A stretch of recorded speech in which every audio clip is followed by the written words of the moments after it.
बिल्ली नहीं, दीवार। यह एक अजीब सी बात है कि मैं अपने दरवाजे पर खड़ा नहीं हो पाता। खड़ा होता हूँ तो गुस्से से भर जाता हूँ और उसका असर यह होता है कि मैं सामान्य नहीं रह जाता। लगता है किसी को नोच खाऊंगा, उसके टुकड़े टुकड़े कर डालूंगा। यही वजह है कि दांत पीसता हुआ मैं भद्दी गालियों की बौछार करने लगता।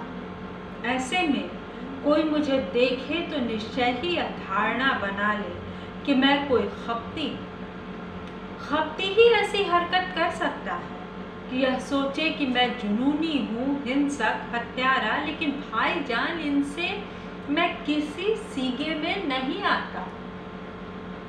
एक निहायत सीधा सादा इंसान हूँ, निम्न मध्य तबके का हिंदुस्तानी इंसान जो 10 बजते बजते ऑफिस के लिए निकल पड़ता है। दिन भर ऑफिस की मेज पर या मक्खियाँ मारता है या फिर काम में भिड़ा रहता है। सच बात तो यह है कि मैं कोशिश में रहता हूँ कि कम से कम काम मिले, कम से कम काम करूँ। और इस कोशिश में भी मैं सफल ही होता हूँ। मुझे बहुत ही कम काम करने को मिलता है, लेकिन मैं रोता ज्यादा हूँ। हाहाकार ज्यादा करता हूँ कि काम के बोझ से मरा जा रहा हूँ। दूसरे बाबुओं को नीचा दिखाने में ज्यादा वक्त लगाता हूँ और सोचता हूँ कि बड़ी फतेह हासिल करूँ। शाम होते होते मैं घर पहुँचता हूँ और उक्का पेंची में लग जाता हूँ। पत्नी को प्यार भी करता हूँ, झगड़ता भी हूँ। बच्ची के साथ भी यही सुलूक करता हूँ। कहने का लुब्बालब यह है कि मुझ में अच्छाइयाँ कम से कम और बुराइयाँ ज़्यादा से ज़्यादा। खैर, इन सब बातों का खुलासा यह है कि मैं अपने दरवाजे पर सहज सामान्य नहीं रह पाता, तो उसकी ख़ास वजह उसका एक मुख्तसर सा किस्सा है। मेरे घर के बाजू में पहले एक गली थी, चालू रास्ता था। पानी निकास की व्यवस्था न होने के कारण अगल बगल के घरों का गंदा पानी धीरे धीरे यहाँ भरने लगा। कीच और जंगली घास पात और बेशर्म के झाड़ में अपने पैर जमाए। यही वजह थी कि रास्ता पूरे तरह से बंद हो गया। यह अपने आप सहज रूप में हो गया। किसी ने रास्ता बंद करने के लिए कोई हिकमत जुगाड़ न की। खैर, यह सब हो गया और किसी ने इस तरफ ध्यान नहीं दिया। दिक्कत तो तब खड़ी हुई जब इस जगह पर खालिद ने अपना हक जतलाकर कमरा बनाना चाहा। ईंट, गिट्टी, सीमेंट, रेत सब सामान आ गए और नींव खोदी जाने लगी। मेरा माथा ठनका। यह असहनीय बात मैंने पत्नी से कही। पत्नी ने आंखों में रोष भरा। एकाएक हम दोनों गुस्से में आ गए।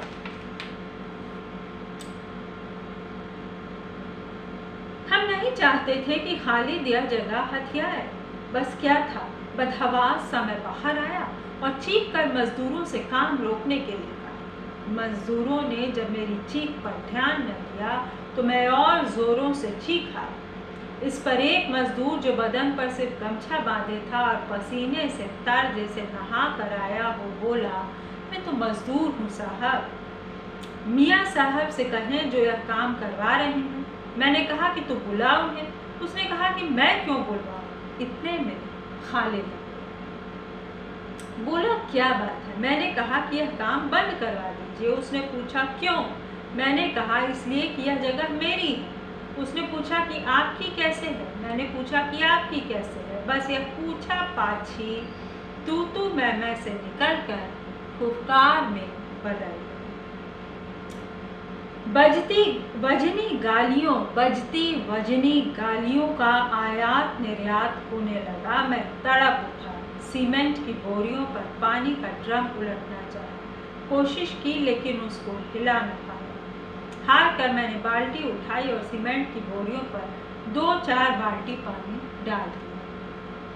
इसके जवाब में खालिद ने दौड़कर दांत पीसते, गालियां बकते हुए मुझे एक जबरदस्त थप्पड़ रसीद किया।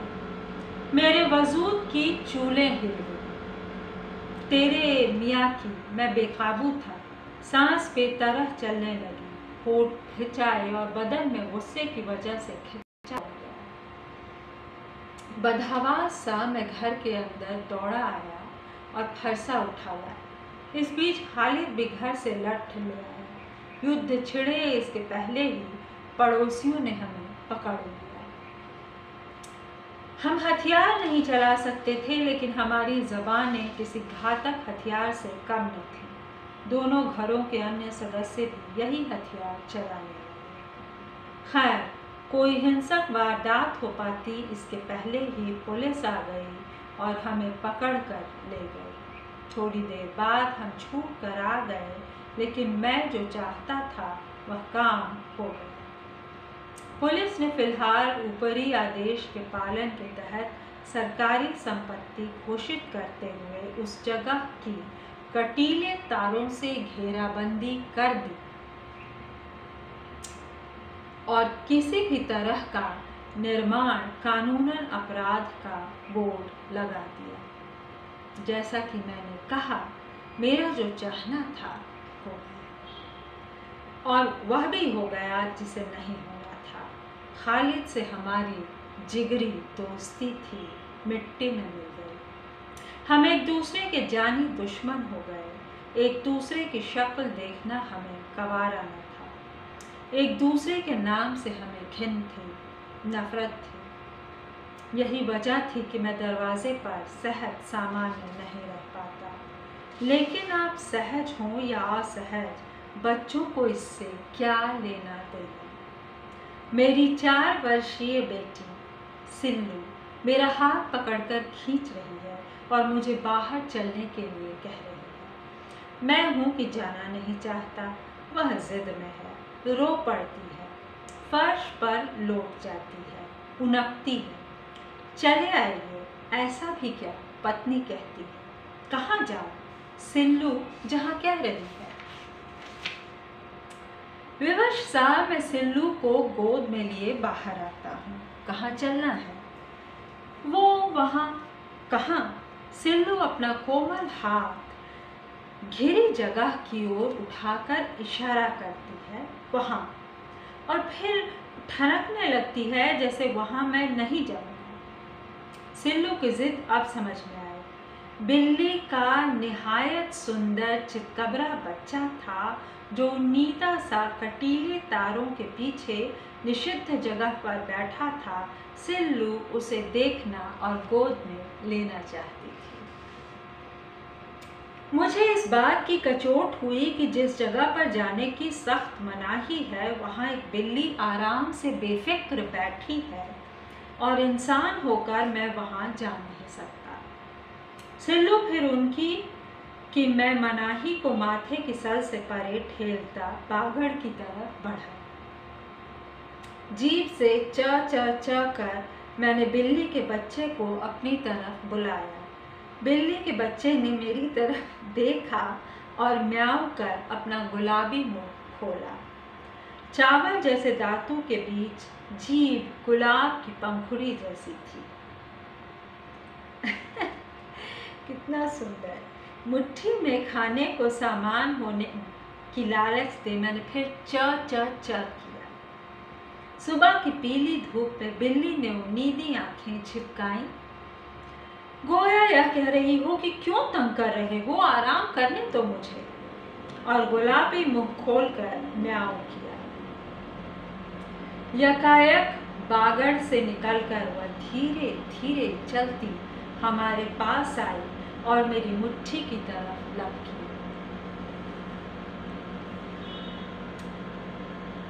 मुट्ठी में कुछ न था, बावजूद इसके मैंने उसे बंद रखा। मेरे छूने पर बिल्ली संकुचित सी हुई, फिर पूंछ तान कर इस तरह मुझसे लिपटने लगी जैसे पूर्व परिचित हो। सिल्लू ने डरते हुए किंतु प्रसन्न होकर उसे छुआ। जवाब में उसने म्याऊ किया और गुलाबी मुंह खोला। थोड़ी देर बाद बिल्ली मेरी गोद में थी। उसे लिए मैं घर में दाखिल हुआ।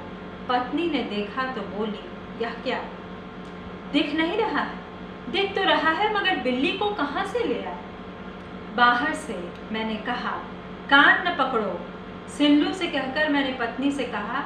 सिल्लू इसी की तो जिद कर रही थी। तो क्या? पत्नी प्रश्नवाचक थी। पालूंगा इसे। बच्ची तो पल नहीं रही है, इसे पालेंगे। पत्नी ने उलाहने के स्वर में कहा, बच्ची भी पलेगी और यह बिल्ली भी। दिक्कत आएगी। क्या दिक्कत आएगी? सिल्लू का बच्चा दूध पिएगी, रोटी खाएगी और बनी रहेगी। पड़ोसियों की है नहीं, कहीं और से भाग कर आई है, कोई पूछने वाला है नहीं, घर के भीतर रहेगी, यह भी कह दीजिए आप। मैंने हंसते हुए पत्नी के वाक्य दोहरा दिए। इसी बीच सिल्लू फ्रिज की तरफ बढ़ गई। फ्रिज खोलकर उसने दूध का भगोना उठाया। पत्नी चिल्लाई, दूध गिरा देगी। बढ़कर उन्होंने उसके हाथ से भगोना लिया, दूध कटोरे में डाला, बिल्ली के सामने रखा, जिसे मिनटों में वह चट कर गई। गोश्त की एक बोटी दी, जिसे वह लपक कर मुंह में दाब कोने की ओर बढ़ गई। रात में बिल्ली हमारे बिस्तर में सोई, सिल्लू उस पर हाथ रखे थी। 2-4 रोज में बिल्ली हमसे इतनी घुल मिल गई जैसे हम पुराने मित्र। हम लोगों के साथ उसका स्नेह था ही, लेकिन सिल्लू से वह ज़्यादा हिल गई थी। दोस्तों, अब मैं इस कहानी को पढ़ के मैंने इसी तरह से स्ट्रीट डॉग्स के बच्चे पाल रखे हैं। फ़िलहाल ये हरि भटनागर जी की अद्भुत खूबसूरत कहानी, जिसका अंश पाठ मैंने आपको सुनाया है और दोबारा और सुनाती हूँ। सुनने के लिए बहुत बहुत धन्यवाद।